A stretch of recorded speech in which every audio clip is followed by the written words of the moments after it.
Florida suspending its 8th player for the opener. James Robinson is his name. He's a wide receiver, and he becomes the 8th Gator player who will be suspended for the season opener against Michigan. We're showing you right now the entire list. The most prominent of those suspended players, of course, is Antonio Callaway. And now we assume that this will affect the wide receiver depth chart. So as we continue here, I'm interested, Paul, in how you think this affects the game. And more specifically, is there a culture problem at Florida right now with all of these suspensions? Yeah, I don't think there is a culture problem at Florida. I think Jim McElwain is a superb coach, and this may sound crazy, but I think he really is running a very good ship. Unlike some coaches in college football, he has been proactive here or reactive. As soon as he's become aware of something, he's dealt with it. Most of these players were not going to be a factor. Now, the two wide receivers, Callaway and Robinson, I think could impact the game a little bit.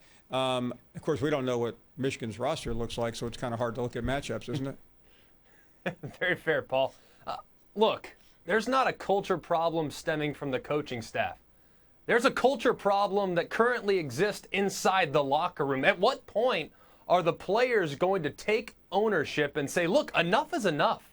We got to quit making mistakes. We got to quit putting each other in difficult situations. Where is the leadership on the team? Jim McElwain's doing all that he can, and the rest of the coaching staff, I give them 5 gold stars for handling this situation swiftly and acting forcefully by making sure that these guys were suspended.